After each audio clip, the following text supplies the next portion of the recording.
da população.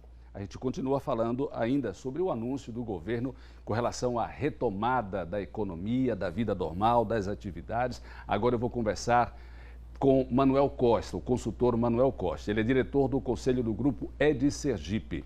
Aqui na Janela da Informação. Boa tarde, Manuel. Obrigado mais uma vez por sua participação. Como você avalia o plano divulgado ontem pelo governo do estado? Boa tarde, Ricardo Marques, tudo bem? Boa tarde aos telespectadores. Vamos lá, sobre essa avaliação do decreto.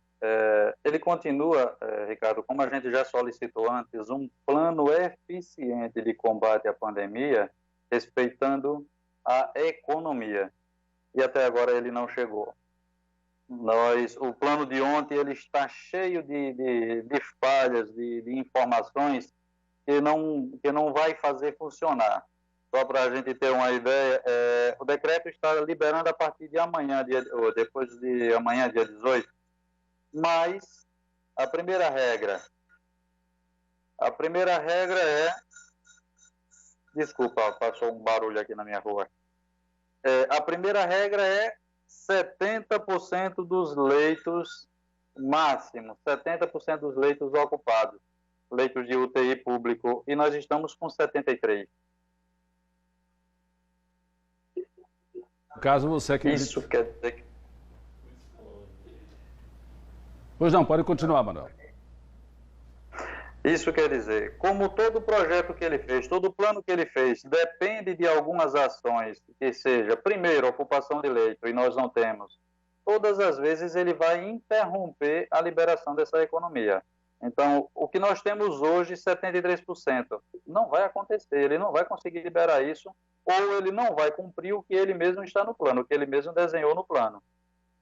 Você acredita que de qual a sugestão que o Ed Sergipe tem para melhorar esse plano de retomada anunciado pelo governo? Olha, ontem, em reunião com todos os empresários, o Núcleo, o Pré-Comércio, todos os líderes de todas as associações que empregam, nós escolhemos um grupo para estudar esse plano apresentado pelo governo, porque ele tem muitas coisas que não se encaixam. O governo está transferindo responsabilidade. Por exemplo, ele pede que o empresário ele faça teste em todo mundo, principalmente quem apresentar o mínimo de sintomas. Isso é uma obrigação dele, ele não fez. Ele pede para afastar o funcionário se ele tiver gripe, afastar por 14 dias. Ora, nós temos vários casos da área médica que tem profissionais que adquiriram a Covid e todo mundo continuou trabalhando. Essas pessoas tiveram contato com todo mundo e continuam trabalhando essas outras.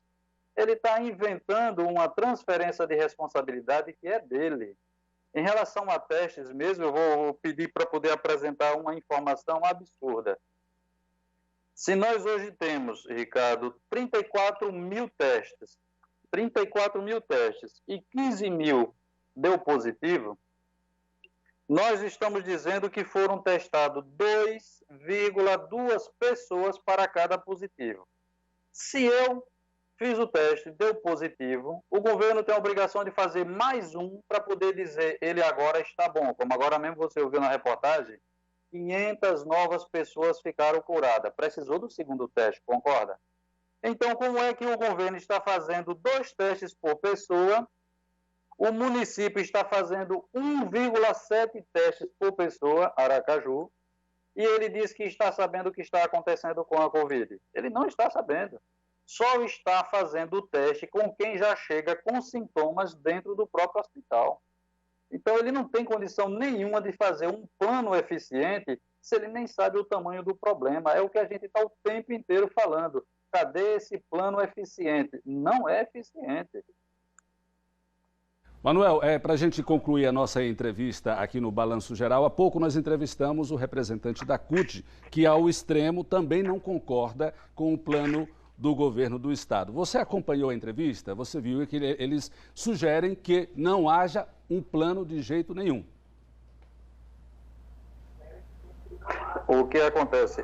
A apresentação dele foi bem interessante, mas tem uma coisa que eu discordo. A questão do lockdown nunca funcionou porque não existe, eu vou usar o termo ofensivo, não tem moralidade nos gestores para dizer para tudo. Até hoje nós tomamos cervejas e refrigerantes que foram produzidos há uma semana atrás. Desde quando isso está dentro da linha de primeira necessidade? Nunca. E por que continua funcionando? Porque não tem moralidade na parte dos gestores de fazer a coisa acontecer com eficiência. Por que nós não atingimos o índice de isolamento? Porque o governo está liberando setores específicos e deixa para lá os outros. Ele faz de conta que não está acontecendo. Então, o que me preocupa dentro da posição da CUT é geração de emprego. Isso é o que nós estamos preocupados o tempo inteiro. Nós tivemos aí o último registro pelo próprio IBGE, são 14 mil desempregados que procuraram o direito do FGTS, do seguro-desemprego, agora nesses meses. Isso quer dizer, aqueles em que os empresários demitiram e não conseguiram pagar a sua rescisão, esse nem foi para lá para poder estar dentro desses dados. Então, a nossa preocupação é o gigante número de desemprego que está acontecendo, lockdown não funciona e o plano do governo também está ineficiente porque ele não assume a responsabilidade de nada. Leitos de UTI, me desculpe tomar só mais um tempinho, leitos de UTI, o governo até agora não comprou um único respirador. O que temos foi o governo federal que mandou 70 e os empresários compraram mais 20 e o governo do estado não comprou um só. O que ele fez foi destinar mais de 3 milhões aí num consórcio Nordeste e esse material não chegou. Então, os planos do governo e do município estão totalmente contra a necessidade tanto da economia como da pandemia. Falando, inclusive, só daqui do prefeito, ele acaba de gastar mais de 13 milhões em um contrato de publicidade para a prefeitura. Nossa, nesse momento de pandemia... Obrigado, Manuel Costa, pela sua participação ao vivo aqui no Balanço Geral. Uma boa tarde. Obrigado, amigo. Uma boa tarde a todos. Agora, 12 horas e 33 minutos.